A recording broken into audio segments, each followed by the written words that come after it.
In sports, you see teams rise and you see them fall. But every so often, a team comes along that doesn't just rise, they fly. They fly so incredibly close to the sun and then crash back down to Earth in the most spectacular way imaginable. That, right there, is the story of England's cricket teams. It's a tale of a golden generation, a wild revolution, and a stunning, total collapse.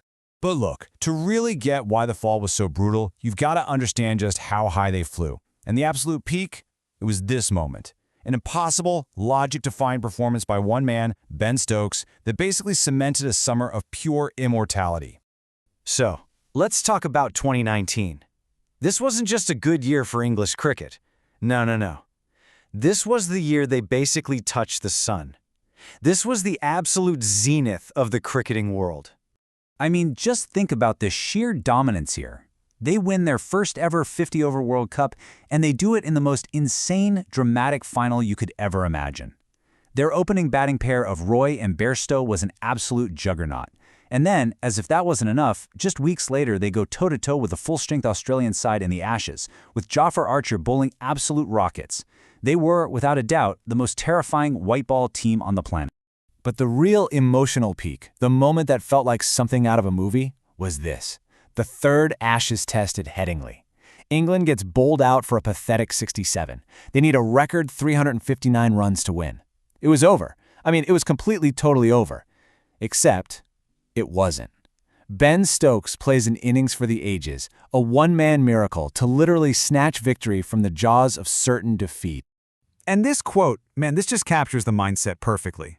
The night before that final day, Stokes actually told his teammates he couldn't wait to see the look on the Aussies' faces when England won. That's not hope, That is a defiant, almost prophetic belief that defined this team when they were at their absolute best.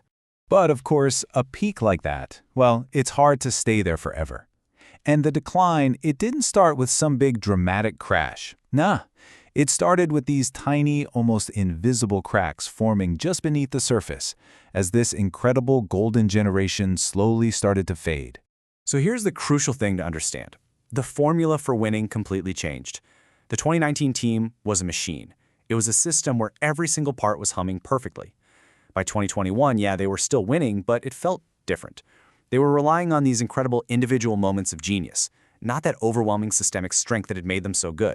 And you could really see this playing out in the T20 World Cups. In 2021, the bowlers just wilted under pressure at the key moment. Then in 2022, they actually won the whole thing. But even that victory felt kind of fragile, There was a shock loss to Ireland. They needed Stokes to bail them out against Sri Lanka, and they won the final, in part because Pakistan's star bowler got injured. It was a championship built on a bit of luck and individual brilliance, not sheer dominance. And then it all just completely came apart at the seams. The 2023 50-over World Cup in India wasn't just a bad tournament for the defending champions, it was the moment the dynasty officially and brutally crumbled into dust. Just look at that. The final record was just brutal. 6 defeats, only 3 wins. By any metric you want to use, this was their worst World Cup campaign ever. The defending champs were an absolute shadow of their former selves. And we're not just talking about losses here, these were humiliations. Look at those margins. They were getting thrashed, completely outplayed. But the symbolic low point? Getting comprehensively beaten by Afghanistan, and in the process, giving them the greatest victory they'd ever had against a top-tier nation. And look, if you think we're just talking about feelings here, the numbers tell the exact same story. The average opening partnership, which used to be their engine room, was cut by more than half. In the middle overs, where they used to squeeze the game, their bowlers were just leaking runs. The machine wasn't just sputtering, it was completely broken. Okay, so while the white ball team is imploding, there's this whole other crazy story happening in the background with the test team, a thrilling, hyper-aggressive revolution called Bazball. So was this the answer to all their problems, or was it just a fascinating and ultimately flawed distraction? But first, you have to understand just how bad things were in the test team to see why Bazball was even necessary. They were, and I'm not exaggerating, on the floor. Technically clueless against spin in India, utterly dismantled 4-0 in Australia, and then an embarrassing loss in the West Indies that led to a complete clear-out of the leadership. They had hit rock bottom. So in comes Captain Ben Stokes and coach Brendan McCullum, whose nickname is Baz. And their philosophy was really simple: attack. Everything is about attacking, take risks, score fast, entertain the crowd, and put relentless pressure back on the opposition, no matter what the game situation is. And let me tell you, when it first started, it was absolutely mind-blowing. They chased down a record 378 against India like it was nothing.